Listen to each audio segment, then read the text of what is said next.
আসসালামু আলাইকুম। ইউটিউবে বাংলা নিউজে আপনাদের স্বাগতম। আজ 27শে মে 2026। সাথে থাকছি আমি নূর আজিজা। রোহিঙ্গা ক্যাম্পে সাধারণ রোহিঙ্গা জনগোষ্ঠীর উপর জুলুম, নির্যাতন ও অশান্তি দিন দিন বেড়েই চলেছে। বিশেষ করে ক্যাম্পের মা বোন ও সাধারণ মানুষ প্রতিনিয়ত চরম আতঙ্ক ও নিরাপত্তাহীনতার মধ্যে দিন কাটাচ্ছেন। ক্যাম্পের বর্তমান পরিস্থিতি নিয়ে অনুসন্ধানে বেশ কিছু চাঞ্চল্যকর তথ্য ও প্রমাণ সামনে এসেছে। গত 30শে এপ্রিল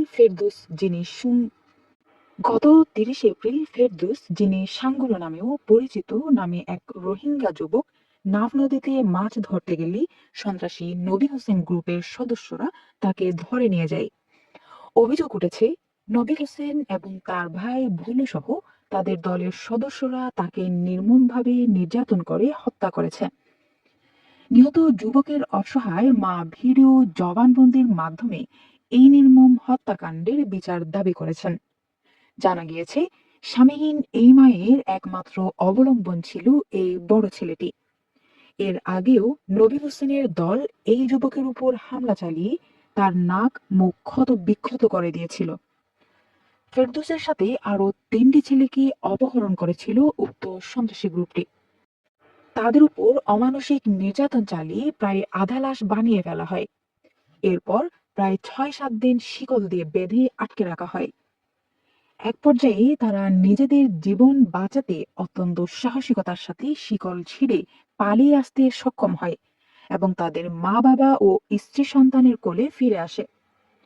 ক্যাম্পের সাধারণ বাসিন্দারা জানিয়েছেন, নবী হোসেন গ্রুপের পাশাপাশি আরসার কিছু সদস্য সাধারণ রোহিঙ্গাদের উপর বিভিন্নভাবে জুলুম ও হয়রানি চালিয়ে যাচ্ছে, যার কারণে ক্যাম্পের মা বোনেরা দিনরাত চরম আতঙ্কের মধ্যে দিনাতিপাত করছেন। এই ধারাবাহিকতায় গত 28শে এপ্রিল ক্যাম্প 8 এ আয়াজ নামে এক রোহিঙ্গা যুবকের উপর নবী হোসেন গ্রুপের সন্ত্রাসীরা অতর্কিত গুলিবর্ষণ করে। গুরুতর গুলিবিদ্ধ অবস্থায় বর্তমানে সে চিকিৎসাধীন রয়েছে। ক্যাম্পের ভেতরে শান্তি শৃঙ্খলা বজায় রাখার জন্য এবং সাধারণ মানুষের নিরাপত্তার স্বার্থে আবুল ফয়াজ ও আবুল কাসিমের মতো কিছু সমাজকর্মী দিনরাত অক্লান্ত পরিশ্রম করে যাচ্ছেন। কিন্তু ক্যাম্পের শান্তি বিনষ্টকারী নবী হোসেন গ্রুপের সদস্যরা এখন এই শান্তিপ্রিয় মানুষদের পেছনে লেগেছে এবং তাদের নিয়মিত প্রাণনাশের হুমকি দিচ্ছে। ক্যাম্পের অভ্যন্তরীণ সূত্র থেকে জানা গিয়েছে, এই সন্ত্রাসী কর্মকাণ্ড ও হুমকির পেছনে মূল সহায়তাকারী ও পরিকল্পনাকারী হিসেবে কাজ করছে প্রধান 3জন ব্যক্তি। 1. জবিউল্লাহ, ক্যাম্প 8 ব্লক B40-এর বাসিন্দা। 2. ফারুক, গেরামি ফারুক, তিনি বাংলাদেশের স্থানীয় এলাকার বাসিন্দা, বর্তমানে ক্যাম্প 8 ব্লক B40-এ। 2. ফারুক, গেরামি ফারুক, তিনি বাংলাদেশের স্থানীয় এলাকার বাসিন্দা, বর্তমানে ক্যাম্প 8 ব্লক B40 ও 41 এলাকায় অবস্থান করছেন। 3. নূর কামাল, সে নবী হোসেনের ছোট ভাই।